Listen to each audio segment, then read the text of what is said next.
Bonjour à tous, je vous présente l'agence Pinot, je m'appelle Francis Beau, conseiller en communication. Et moi, Félix Masson, conseiller en relations publiques. Aujourd'hui, McDonald's nous avait mandaté en fait, de faire la promotion en vue de la promotion vécue qui va avoir lieu en octobre prochain. Donc, le mandat était simple, c'était premièrement d'augmenter le téléchargement de l'application Mon McDo. Deuxièmement, c'est de conserver l'attachement à la marque McDonald's afin de créer une rétention à la clientèle. Par la suite, c'est d'augmenter l'achalandage en succursale pour finalement, à terme, générer des ventes. Et Francis et moi, on a fait une petite analyse de la situation. Et en gros, c'est la troisième année que la promotion revient. Et on a réalisé que les Québécois, ils ont un attachement, premièrement, envers le Canadien de Montréal. Ils aiment McDonald's. Mais qu'est-ce qui unit tout ça? Il y a aussi l'humour. Et on le sait au Québec, l'humour, ça fonctionne. Alors, c'est ce qui va guider la campagne de relations publiques qu'on vous présente aujourd'hui. Notre campagne, d'ailleurs, s'adresse à un public cible qui nous est quand même familier, les 18 à 34 ans. Alors, ce sont des milléniaux qui sont à la fin de toutes les tendances, mais les personnes qui sont présentement fans ou partisans du Canada de Montréal sont déjà au courant de la promotion. Donc, on va aller chercher la part de marché qui ne le sont pas, donc ceux qui ne sont pas fans de hockey nécessairement. Et pour rejoindre ces gens-là, ça prend un axe, ça prend des balises à une campagne. Alors, l'axe de communication pour notre campagne va comme suit. McDonald's est fier d'être ancré au cœur des Québécois. Et ça, c'est important parce que, oui, McDonald's est ancré dans le cœur des Québécois, mais le Canadien de Montréal est aussi ancré dans le cœur des Québécois. Puis nos intouchables, nos humoristes, ils sont aussi ancrés dans le cœur des Québécois. Alors ça va régir la campagne qu'on vous présente. Comment on va s'y prendre? C'est une campagne en 3 étapes. Une étape de rappel, de visibilité et d'action. La première étape, l'étape de rappel, ça va se faire pratiquement plus sur les réseaux sociaux comme sur le web. Donc, ça va être la rédaction publicitaire qui fait les Mad Stories, que ce soit sur Narcity, BuzzFeed, le Journal de Montréal. Donc, des articles qui vont faire la promotion de McDo. Par la suite, sur vos réseaux sociaux de McDonald's Canada, donc on va faire, que ce soit Twitter, Facebook, Instagram, on va faire la promotion pour créer un engouement pour la phase de visibilité. Et la phase de visibilité, en gros, c'est de rejoindre les gens et de leur demander de s'impliquer dans la promotion. Donc, moi, entraînez-vous avec nos glorieux, c'est le thème de la mobilisation qu'on a. En gros, ça prend des influenceurs, ça prend de l'influence. Et quoi de mieux pour influencer que des humoristes? Alors, on va donc prendre des humoristes de la relève. Disons Julien Lacroix, qui va concocter pour notre public cible un plan d'entraînement personnalisé qui va mener le client à télécharger l'application Mon McDo. Alors, il va s'entraîner avec le Canadien de Montréal pendant le camp d'entraînement, tout juste avant le lancement de la saison régulière. Je suis Julien Lacroix et je vous présente le premier jour du plan d'entraînement, c'est-à-dire la force. Je vais pousser sur mon téléphone pour la vue. Et là, par la suite, on s'entraîne. Jour 2, ça prend de la dextérité. Alors, je m'apprends à démarrer mon téléphone. Par la suite, j'ai l'interface, je me repose un peu, jour 3, je vais avec la dextérité, c'est-à-dire sélectionner l'App Store pour ultimement me rendre à télécharger l'application Mon McDo. Et on le sait, les entraîneurs, ce qu'ils nous disent, c'est que c'est important, premièrement, de prendre des repos. Parce que c'est dans les repos qu'on fait des gains. Alors, jour 4, c'est un repos, mais Julien vous propose un repos actif, c'est-à-dire, dans l'App Store, de taper Mon McDo. Et là, on est vendredi, c'est le dernier jour du programme d'entraînement, Flex Friday, non pas une, mais bien 2 exercices, celle de télécharger l'application et de l'activer. Bref, on s'agrandit à notre but d'amener l'application sur le téléphone de nos clients. Et ça, aussi, ce que ça va faire, c'est créer un buzz, ça va susciter de l'intérêt médiatique, on va voir les médias qui vont s'intéresser à cette campagne-là. On a aussi ciblé, on a aussi pensé à des micro-influenceurs pour encore là agrandir la portée du média. Pour agrandir la portée, pour avoir une plus grande portée, on a généré à quoi que beaucoup de followers, mais on va également aller chercher des micro-influenceurs pour aller chercher une part qui est un petit peu plus distincte. C'est-à-dire des personnes qui ont plus petite portée et une portée qui est beaucoup plus honnête. Par la suite, on est à la phase 3, la phase d'action. Oui.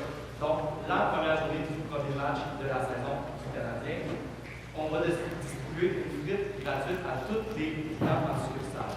Donc, ce qu'on veut faire, c'est de faire la promotion de début, mais évidemment de créer l'engouement et de démontrer à tout le monde que en téléchargeant l'application, c'est bien, vous allez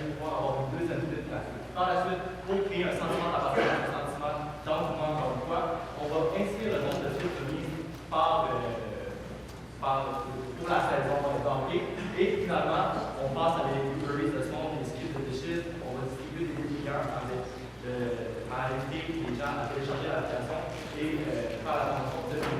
On sait, l'an dernier, c'est plus de 376 000 frites qui ont été distribués à vos clients. Cette année, on vise un plus grand nombre. Alors, c'est pour ça qu'on l'affiche, parce que les gens vont se sentir directement interpellés en disant « ça ne coûte rien, au contraire, je gagne à télécharger l'application et à participer à la promotion. » On disposait de 50 000 pour faire cette campagne-là. Vous comprendrez que le plus gros du budget, 50 ben, il va à la campagne Campagne Unis avec un Dieu, parce qu'on va devoir aller chercher des humoristes, on va devoir mettre en vente tout le processus. Alors ça mobilisait la grande partie de notre budget. Par la suite, on a mis quand même les co-influenceurs Mad Stories qui sont très importants, les Mad Stories, donc les rédactions publicitaires payées. On a aussi environ 25 de frais contingence et honoraires combinés. Pour ce qui est de l'échéancier, on commence la campagne en ligne pour le développement qui va se faire en octobre. La première phase, comme vous pouvez voir, de août à septembre, ça va être la première phase. Donc, la rédaction publicitaire va se faire tout au long des mois en août, septembre, octobre. Mais vraiment, la phase de mobilisation avec Julien Lacroix va se faire vraiment dans le mois d'octobre pour finalement la phase 3, les conférences affichages et les horaires plus le côté administratif. Pour vous dire, la phase 3, elle se fait la journée du premier match de saison régulière des Canadiens de Montréal. On va créer un engouement, on va créer un buzz, surtout un peu partout dans les McDonald's au Québec. Pour savoir si la campagne va fonctionner, premièrement, c'est bien évidemment comme le nombre de téléchargements de l'application de Mon McDo, parce que c'était le but initial, de dire on veut qu'il y ait plus de gens qui possèdent l'application, qui s'en servent pour commander d'ailleurs les commandes à distance, qui peuvent maintenant se faire sur l'application. Il y a aussi le taux d'engagement sur les médias sociaux, ça c'est important.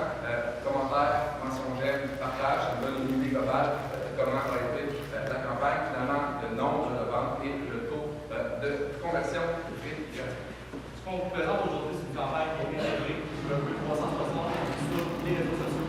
On est en activation sur le terrain, mais on a recours à l'humour qui va toucher l'entièreté de la population québécoise. Donc on est certain que cette campagne-là va fonctionner. Je m'appelle Francis Bourreau. Moi, Félix Masson, nous étions les finaux parce que toute bonne stratégie doit être faite en finale.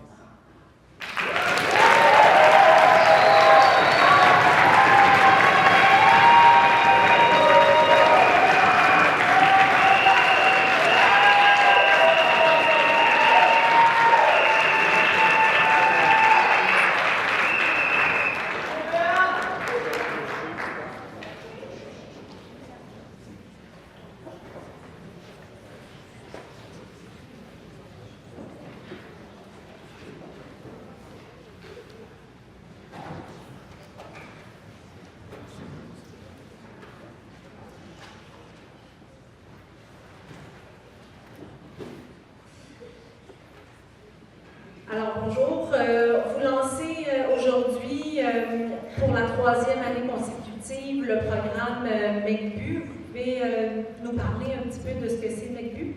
On est très excités de lancer la 3e édition de cette promotion pour notre clientèle. Donc c'est assez simple. En utilisant l'application Mon McDo lors des matchs des Canadiens, si notre équipe, on est presque sûr, vont compter le premier but et vont recevoir la promotion pour aller chercher une frite gratuite en succursale dès le lendemain. Puis vous dites, on est presque sûr, mais le Canadien de Montréal ne performe pas très bien. Ces temps-ci, l'année dernière, ce fut un peu désastreux. Est-ce que la performance du CH affecte ce genre de promotion-là? On est très fiers de s'associer encore une fois avec le CH. Vous comprendrez que c'est une institution au Québec. C'est une équipe qui fait rayonner le Québec depuis près d'un centenaire. On est très confiants que les Québécois ne sont pas prêts d'abandonner le CH. C'est pour ça qu'on relance une autre campagne avec eux. Et puis vous savez, chaque équipe peut avoir des amis un peu plus creuses. Par contre, la confiance est là et il n'y a pas plus représentatif du Québec que le CH. Et par contre, ça ne répond pas vraiment à la question. Est-ce que ça affecte le genre de programme? Vous comprendrez que l'an dernier, c'est près de 48% des matchs qui ont été gagnés, des premiers buts qui ont été comptés par le Canadien. Donc, en fait, c'est une chance sur deux de gagner une frite pour notre clientèle qui est très fidèle. Donc, on est très confiants pour la campagne. Parfait. Parfait. Et puis, ça représente combien, ça, au niveau des ventes? Vous comprendrez que dans ce contexte, on ne va pas dévoiler de chiffre d'affaires. On est dans un milieu qui est très concurrentiel. Par contre, ce que je peux vous assurer, c'est que l'an dernier, c'est 376 000 frites qui ont été remis à nos clients. Donc, on peut compter que c'est 376 000 personnes qui sont déplacées dans nos succursales lors de la dernière saison. Donc, c'est un très grand succès, encore une fois. Mais j'imagine que c'est pas 376 000 personnes, mais ça se peut que ça soit toujours les mêmes personnes qui reviennent de façon régulière quand ils gagnent ce genre de produits gratuitement. C'est exactement la raison pour laquelle on est très fiers de s'associer avec Julien Lacroix cette année. C'est pour élargir le bassin de personnes qui se rendront sur l'application Mon McDo et qui pourront ensuite se déplacer dans les succursales. Donc, l'an dernier, on a eu 376 000 frites de remise à un bassin qui était peut-être un petit peu plus restreint. On n'imagine même pas les retombées qu'il va pouvoir y avoir pour cette saison. Et est-ce que c'est principalement à Montréal que vous avez ce genre de demande-là? C'est bien sûr le Centre Bell qui est à Montréal, mais l'application est disponible pour tous les Québécois qui veulent l'avoir sur leur téléphone. On les invite à télécharger l'application. Donc, ce sera dans tous les McDonald's qui pourront se déplacer dès le lendemain du match pour réclamer leur frite gratuite. Et puis, vous me dites que ça fait 28 ans, vous m'avez dit, le partenariat avec le Canadien de Montréal, c'est bien ça? On est très fiers de s'associer au Canadien depuis plusieurs années. C'est la 3e année pour la promotion McBu. Donc, on continue encore pour plusieurs années à s'associer avec les Canadiens. Vous savez, c'est une équipe qui est très présente au cœur des Québécois et des Québécoises. Donc, c'est la raison pour laquelle on est très excités d'en faire la 3e édition. Mais est-ce que vous ne trouvez pas qu'il y a une mauvaise association entre le sport et la malbouffe? Donc, on mise beaucoup pour le sentiment d'attachement qu'il y a avec l'équipe des Canadiens depuis plusieurs années. Par contre, McDo est très conscient. On a rajouté beaucoup d'options santé sur notre menu. On a toujours été très transparent avec les valeurs nutritives aussi. Et ce n'est pas notre premier partenariat sportif qu'on fait au sein de la compagnie. On a aussi les Jeux olympiques. Donc, quoi de mieux que les Jeux olympiques ou le Canadien de Montréal pour représenter les bonnes habitudes de vie et le sport. Mais il y a eu un fiasco là, avec la commandite des Jeux olympiques, non? Par contre, on mise vraiment avec les CH cette année. Donc, on va utiliser. Donc, c'est avec l'équipe canadienne qu'on s'associe. Et puis, vous savez, c'est une nouvelle 3e édition de la campagne. Pardon, je vais me faire un petit peu. Donc, et c'est aussi pour miser sur le développement de la culture, aussi le développement de la relève. Julien Lacroix, qu'on est très fiers d'associer au cœur des valeurs de McDo. On a toujours été présents dans la culture québécoise. Donc, c'est vraiment l'objectif pour notre campagne. Oui, d'ailleurs, dans votre communiqué de presse, vous disiez que McDonald's a une grande implication au sein de la société québécoise. Qu'est-ce que vous voulez dire par là? Ça fait près de 50 ans sur le territoire nord-américain qu'il y a eu, par exemple, les mamans Ronald McDonald. On en a à Montréal, donc on aime redonner à la société, redonner, par exemple, aux parents des enfants malades. Puis c'est vraiment dans cette optique que McDo aime contribuer. Et puis vous savez, quoi de mieux que de faire plaisir aussi à notre population qu'à leur offrir des bonnes frites McDo. On sait que les personnes aiment les frites, qu'elles sont savoureuses, elles sont de renommée mondiale. Donc c'est vraiment pour faire plaisir à notre clientèle fidèle depuis plusieurs années qu'on offre des frites McDo. Merci. Et puis, vous me parlez de clientèle fidèle. Par contre, on vient de voir une fermeture de restaurant en plein cœur du plateau Mont-Royal. Il y a eu des amendes d'insalubrité, je pense. Est-ce qu'il y a des gros problèmes par rapport à ça dans les restaurants? On est conscient que c'est toujours décevant pour les occupants, pour les habitants, pour les employés d'un quartier, de voir un lieu qui fréquentait depuis plusieurs années fermé. Par contre, vous comprendrez que les restaurants McDo sont des franchises. Donc, M. Desrosiers a dû fermer son restaurant pour des raisons d'affaires. Par contre, il possède 5 autres succursales. Et ce qu'on peut vous assurer, c'est qu'il s'est assuré que chaque employé de sa succursale qui vient de fermer s'est fait offrir un emploi dans les restaurants qui sont à moins de 3 km. OK. Puis, qu'est-ce que vous voulez dire par des raisons d'affaires? Ils ne faisaient pas assez d'argent? C'est une information que je ne peux pas nécessairement discuter, c'est des cas particuliers, c'est des raisons d'affaires, donc on ne sait pas, peut-être que M. Desrosiers a décidé de se concentrer sur ses 5 autres succursales pour investir plus de temps. Donc on laisse la décision libre à marché. OK. Ce genre de programme-là, on en entend parler un petit peu partout. Est-ce que vous vouliez faire compétition à, par exemple, la cage au sport qui donne des ailes gratuitement après un certain nombre de buts chez le Canadien de Montréal? On est très fiers chez McDonald's d'offrir une frite gratuitement, sans condition d'autres achats pour notre clientèle. Donc, c'est vraiment une frite qui est gratuite. Vous dites que c'est sans condition, par contre, il faut avoir l'application mobile pour ça? L'application est complètement gratuite. Écoutez, la seule effort qu'on demande de notre clientèle, c'est de télécharger l'application. Et d'ailleurs, on donne le soutien à la population avec notre camp d'entraînement avec Julien Lacroix. Donc, on pense que les Québécois vont être complètement équipés pour justement télécharger l'application et l'utiliser. Donc, ça ne demande aucun coût. Par contre, il y a eu quelques problèmes avec l'application. Il y a eu plusieurs cas, dont un au Nouveau-Brunswick. Il y a eu une dame qui a eu des charges sur son application via sa carte de crédit, d'autres à Montréal. Est-ce que l'application est sécuritaire? Pour l'instant, vous comprenez que le volet à laquelle on parle, c'est donner accès à une promotion. Donc, c'est de prendre compte de la promotion qui va être... donc, le consommateur va être notifié lorsqu'il y aura un but et pour ensuite se rendre en succursale. Il n'y a aucune charge pour ce volet qui est demandé de la part des clients. Donc, pour la dame de Nouveau-Brunswick, vous comprenez que c'est du cas par cas et on va s'occuper de la dédommagement. Merci.